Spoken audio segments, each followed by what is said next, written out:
Hello बच्चों, आप देख रहे हैं chemistry word by Vinod Kushwaha. आज हम लोग ऑर्गेनिक केमिस्ट्री का बहुत ही इंपॉर्टेंट टॉपिक स्टार्ट करेंगे। जो 9th के बच्चे हैं या 10th के बच्चे हैं, 11th के हैं, 12th के हैं, बीएससी के लेवल तक के बच्चे हैं, ठीक है, सबके लिए मोस्ट इंपॉर्टेंट है। और ऑर्गेनिक केमिस्ट्री में वो अगर ये नहीं आता है तो समझो आगे बहुत ही परेशानी आती है और बहुत से बच्चे कन्फ्यूज रहते हैं, ये कैसे सीखें, ये कैसे होगा, ये कैसे होगा। तो मोस्ट इंपॉर्टेंट टॉपिक यूज़ करेंगे, बहुत ही इंटरेस्टिंग टॉपिक है। इसके जितने भी लेक्चर बनाएंगे अगर सब कायदे से देखेंगे तो फिर कोई परेशानी नहीं होगी, सब पूरा कायदे से डिटेल में समझ में आएगा। तो चलिए स्टार्ट करते हैं। Most important topic IUPAC। क्या स्टार्ट करेंगे? IUPAC। बहुत से लोग कन्फ्यूज रहते हैं कैसे नाम लिखेंगे, क्या होगा, ठीक है, बहुत से पूछा जाता है नीट में भी, IIT में भी, ठीक है। तो IUPAC की फुल फॉर्म तो बताइए, international union of pure and applied chemist. बहुत से लोग केमिस्ट्री लिखते हैं, अरे यार यूनियन है, केमिस्ट लोगों की होगी, केमिस्ट्री की थोड़ी ना होगी। तो international union of pure and applied chemist, ठीक है। तो आज हम लोग क्या स्टार्ट करेंगे? ऑर्गेनिक कंपाउंड्स के नामनक्लेचर ऑफ ऑर्गेनिक कंपाउंड्स, ठीक है। तो पहले जनरली चीज़ें, उसके कुछ रूल सीखने होंगे, उसके बाद बहुत से एग्जाम्पल कराएंगे। जितने ज़्यादा एग्जाम्पल करोगे उतना अच्छी तरीके से समझ में आएगा। तो रूल देख लेते हैं, ठीक है। तो बेसिक रूल, इसके क्या स्टार्ट करने हैं? Basic rule. देखो, कोई भी ऑर्गेनिक कंपाउंड होता है, कोई भी अगर ऑर्गेनिक कंपाउंड है तो उसका जो IUPAC नेम होता है, उसके कितने पार्ट होते हैं? 3 पार्ट होते हैं। कितने पार्ट होते हैं? 3 पार्ट्स होते हैं, ठीक है। कोई भी ऑर्गेनिक कंपाउंड है, उसका जो नेम ऑर्गेनिक में लिखते हैं तो उसके कितने पार्ट होते हैं? 3 पार्ट होते हैं। कौन कौन से पार्ट होते हैं? एक होता है प्रीफिक्स, एक होता है रूट वर्ड और एक होता है सफिक्स। बहुत से लोग इसी में कन्फ्यूज रहते हैं, प्रीफिक्स क्या है, सफिक्स क्या है, रूट वर्ड क्या है, ठीक है। तो ये बताएंगे रूट वर्ड क्या होता है, प्रीफिक्स क्या होता है, सफिक्स क्या होता है, ठीक है। इस क्रम में क्यों लिखा? रूट वर्ड के जो पहले लगते हैं उन्हें प्रीफिक्स कह देते हैं, रूट वर्ड के जो बाद लिखे जाते हैं उन्हें प्रीफिक्स कह देते हैं, ठीक है। रूट वर्ड के जो पहले लगते हैं उन्हें प्रीफिक्स कहते हैं, रूट वर्ड के जो बाद लगते हैं उन्हें सफिक्स कहते हैं। और रूट वर्ड क्या होता है, ठीक है। तो रूट वर्ड बता देंगे, प्रीफिक्स बता देंगे और सफिक्स बता देंगे। रूट वर्ड में क्या आते हैं? जैसे कोई हम कार्बन चेन सेलेक्ट करते हैं तो कार्बन चेन में कार्बन एटम की नेचर, कार्बन एटम कितने हैं उनकी संख्या डिसाइड होती है रूट वर्ड से। जैसे रूट वर्ड क्या बताते हैं? अगर 1 कार्बन है तो क्या आएगा? मेथ। अगर 2 कार्बन है तो क्या आएगा? एथ। अगर 3 कार्बन है तो क्या आएगा? प्रोप।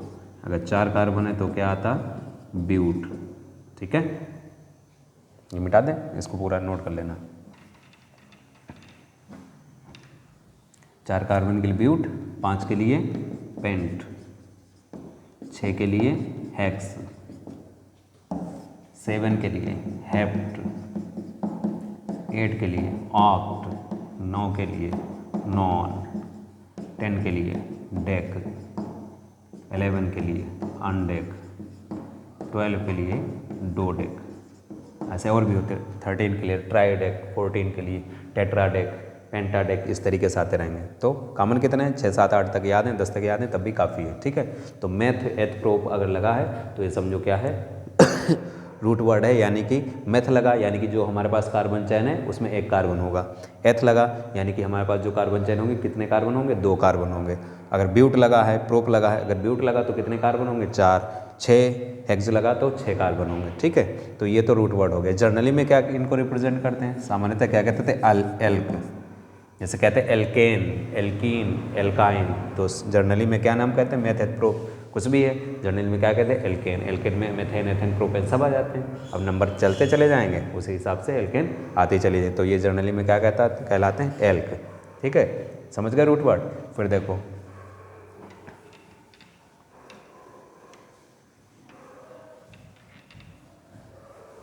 नोट कर लिया था? इसके बाद आता है, पहले सीखो सफिक्स। क्या सीखना है? सफिक्स। सफिक्स का मतलब अनुलग्न, बाद में जो लगेंगे। हिंदी में क्या कहते हैं? अनुलग्न। क्या कह देते हैं? जो क्या लगते हैं? रूट वर्ड के बाद में लगते हैं। किसके बाद लगते हैं? रूट वर्ड के बाद। क्या लिख लोगे? Add after root word. इनको रूट वर्ड के बाद जोड़ते हैं। ठीक है, तो ये कितने प्रकार के होते हैं? 2 टाइप होते हैं। कितने टाइप होते हैं? 2 टाइप होते हैं। कौन कौन से? एक होता है प्राइमरी सफिक्स, प्राइमरी सफिक्स, और दूसरा होता है सेकेंडरी सफिक्स। दूसरा क्या होता है? Secondary suffix. ठीक है, तो आज प्राइमरी सफिक्स के बारे में सीखेंगे कायदे से। ठीक है, नोट कर लो या स्क्रीनशॉट ले लो, फिर प्राइमरी सफिक्स के बारे में बताएंगे। ठीक है, कंप्लीट।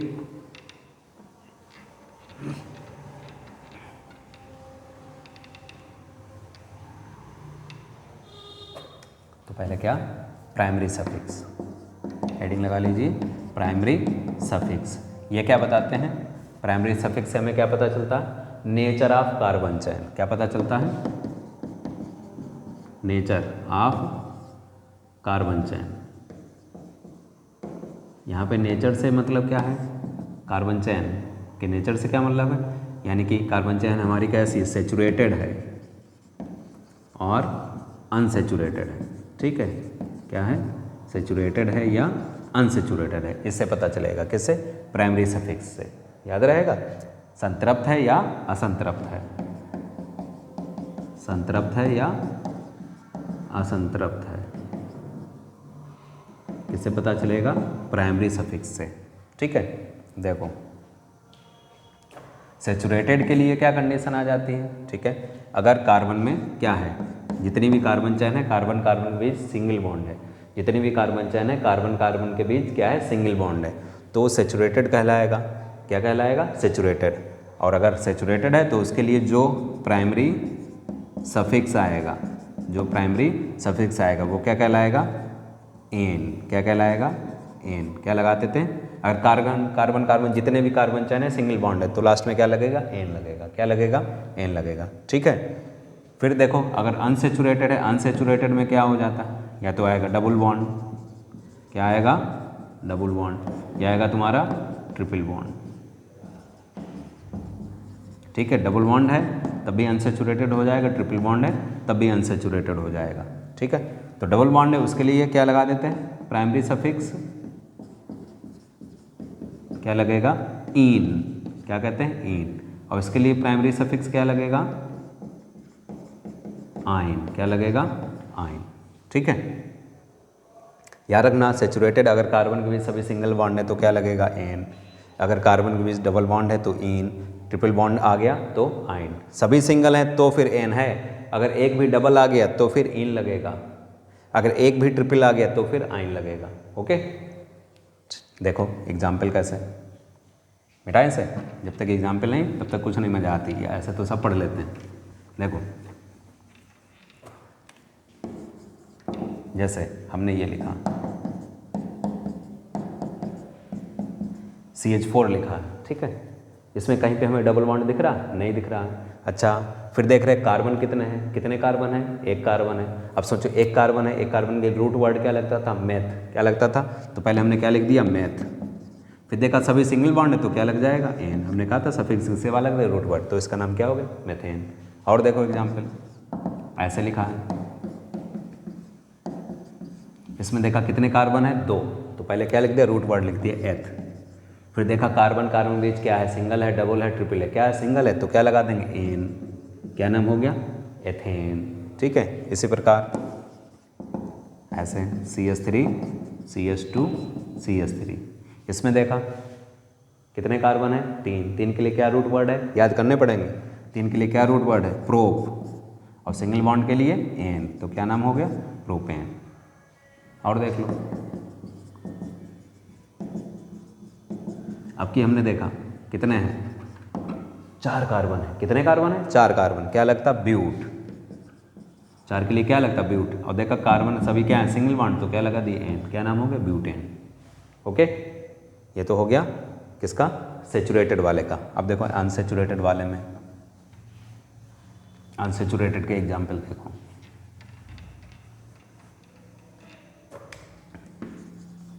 जैसे ये लिखा CH2 डबल बॉन्ड CH2।